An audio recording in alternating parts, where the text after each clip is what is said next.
And the county government of Nakuru is escalating even further, with the latest bone of contention being a court order allegedly issued by the resident magistrate court in Nakuru, which among other things has allowed matatus back in town. Now, our reporter Ibrahim Karanja is following up on this story for us from Nakuru and now joins us live. Good afternoon, Ibrahim. Great to see you. Talk to us about what's happening.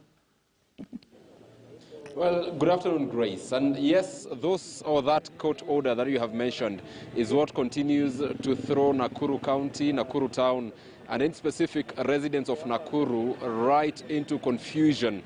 This is a court order which has now had two different faces. One, a court order that has granted 5 orders of 5 prayers as was sought by one Daniel Kimani, a resident of Nakuru County, who went to the courts to try and have the courts resolve the issues that have been affecting the Matatu sector in town. Remember, the Matatus were removed from town by the county government of Nakuru earlier this year in the name of preventing the spread of COVID-19.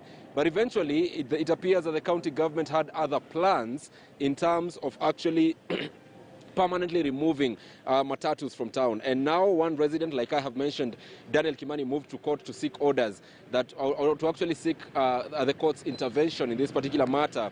And on the 11th of this year, of this month this year, actually the court gave court orders. One, some of the things that were actually given by the court is that the matter was certified as urgent, and also there was an order barring the county government of Nakuru from continuing construction of a new Matatu termini. However, the bone of contention is one clause, a clause that allows Matatus back to town.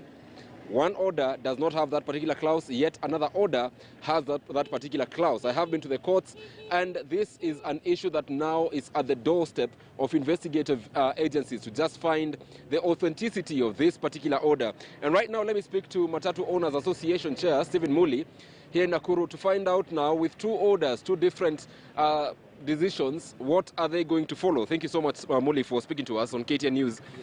2 court orders, one saying that you guys should go back to town, the other that you should not go back, actually does not have that particular clause. What step are you taking? Now, as Matatu stakeholders, we are planning to go back to our work because as far as we know, we were served with court order. And the court order we have as number 5. Now, later we heard there is another order up to number 4. And we don't know because we don't work in courts. And we were served like anybody else, like the other people we are served. And we have resolved, as they sort of this confusion, we are supposed to be working. Because on Saturday, the governor deployed all the police officers in our places of work. And actually, he has not even known which order is correct. So what we are saying as stakeholders, we are supposed to be back in our stages, working, waiting for the investigation to be over. So you are going back to town.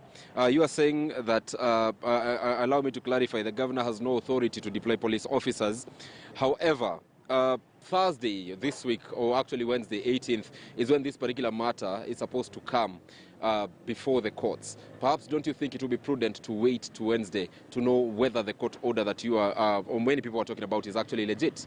What we are saying is that because now even us, we are caught off guard. Because now what we know and what we have, it is number 5, the clause number 5, which allows us to go back to our work.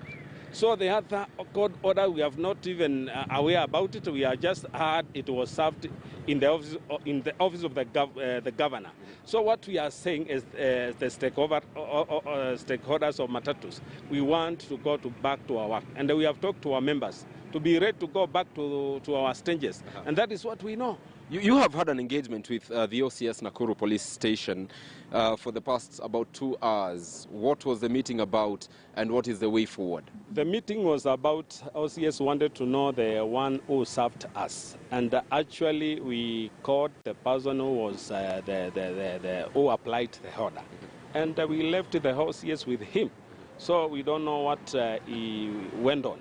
But as far as we know we have valid court order, and we are supposed to be working. Yeah. My last question to you, Muli, briefly, how many matatus or how many matatu owners independent of the Matatu sector have been affected by this push and pull between you and the county government? We have 86 circles in Nakuru count. And all these 86 circles, they have more than 3,000 members. That is the owners, plus the staffs. That is conductor and the driver and the dependents. So when you round up, those are more people, like 200,000 people who are depending in these matatus. Thank you. Yes. Thank you. Thank you so much. Well, Grace, what I need to inform our viewer is that as we speak, the person who sought these particular prayers, that is Daniel Kimani, is at the DCI being questioned about the authenticity of the two court orders, where he found that particular court order. But this is something we are looking at. This is something that our viewers from Nakuru and across the country are sure to only get the legit and correct information only on KTN News. Grace.